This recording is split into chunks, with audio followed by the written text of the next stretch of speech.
The Los Angeles Lakers will have to look elsewhere for frontcourt help. A veteran big man once rumored as a possible buyout target has officially taken himself off the market, eliminating the chance for the Lakers to bolster their rotation with an experienced, floor-stretching center. The Chicago Bulls' two-time All-Star Nikola Vucevic confirmed earlier this month that talk of a buyout was unfounded. According to him, General Manager Mark Eversley personally reached out to reaffirm the team's commitment, insisting he will remain in Chicago heading into the final year of his deal. A week ago, the Bulls' general manager contacted me after all the rumors about me and confirmed that none of it was true, the veteran center told BasketUSA.com on August 4th. I knew that, but it's always nice when your GM calls you to tell you. Buyout rumors. The speculation didn't come out of thin air. The 34-year-old center has been candid about his desire to compete for championships at this stage of his career. In April, during his season-ending media availability, Vucevic noted that Chicago had some good, young pieces that can be built around, but also admitted time is not on his side. I'm at the stage in my career where I'm trying to win now, play in the playoffs, and hopefully have deep playoff runs, Vucevic said at the time. With the Bulls exiting in the play-in tournament for a third straight year, it was natural to connect the dots.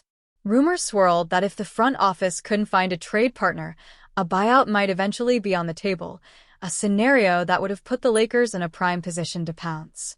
A missed opportunity for LA. The Lakers' interest would have made plenty of sense. Despite signing DeAndre Ayton earlier this summer, concerns remain about the team's depth at the five. As ESPN's Dave McMenamin recently noted, until proved otherwise, LA is soft in the middle. That's why the veteran's skill set appeared so intriguing. Averaging 18.5 points and 10.5 rebounds last season while shooting over 40% from three, he fits the modern prototype of a stretch center who could thrive in a secondary role behind Ayton. For a team built around LeBron James and Luka Doncic, his ability to rebound, set screens, and knock down perimeter shots would have been an ideal complement. Adding another wrinkle is his agency connection. He shares the same agent, Bill Duffy of WME Sports, as Doncic and Ayton. That pipeline factored heavily in Ayton's eventual landing in Los Angeles after his buyout with Portland. It wasn't far-fetched to think a similar path could unfold here. Shutting down the chatter. Instead, the big man doubled down on his Bulls commitment, stating he expects to begin training camp in Chicago. "Yes, I have almost no doubt about it," he said. "That's the mindset I'm preparing with. Afterwards, we'll see. I don't know what's going to happen." He was also quick to dismiss the overseas reports that first fanned the flames. There are always rumors. Most of them are false. It's a bit of nonsense. For example, the buyout rumor was misinterpreted in Europe. Since I can't control anything, I try not to worry. While the rumors may be dead for now, his ambition remains unchanged. "I'd like to try to play for a team that has ambitions to win the NBA title," he told BasketUSA.com. For the Lakers, the door is closed this summer.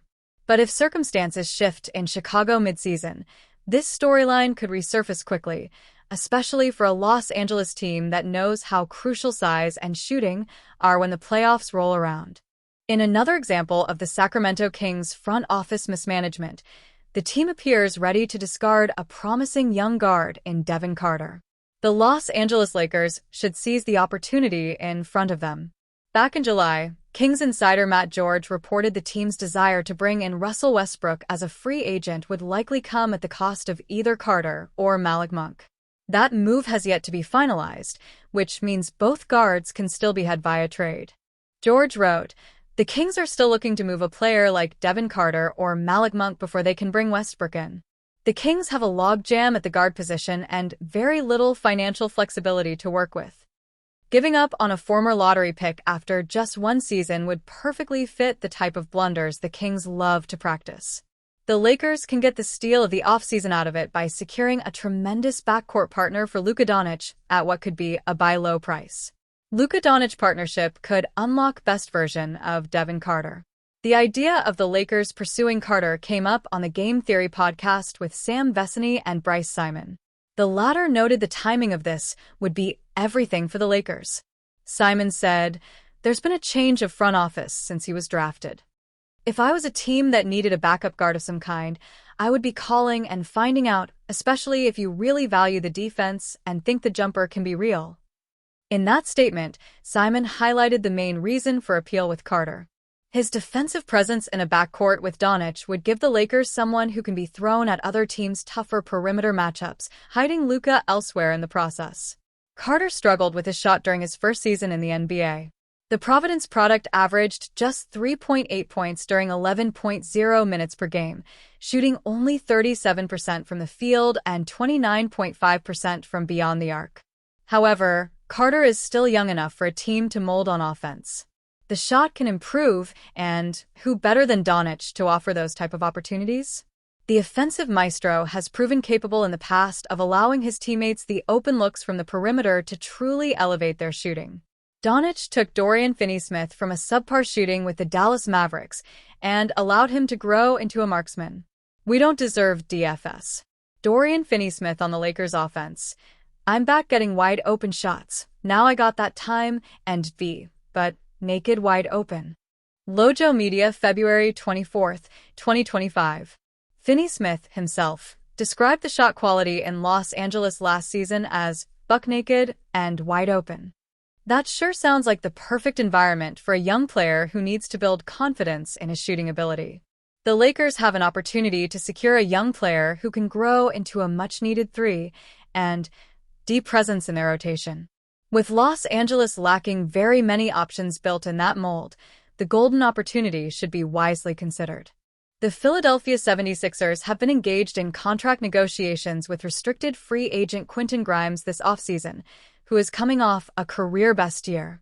Grimes showcased intriguing potential after being traded to the injury-riddled Sixers from the Dallas Mavericks in February, averaging 21.9 points, 5.2 rebounds, 4.5 assists and 1.5 steals while shooting 37.3% from three-point range in 33.6 minutes per game over 28 regular season appearances for Philadelphia. Although the sample size is small, Grimes' strong stint with the 76ers has made him a candidate to receive a lucrative deal in restricted free agency. However, it remains to be seen whether he'll be part of the team's long-term plans alongside Jared McCain and VJ Edgecombe. The 76ers could move on from Grimes.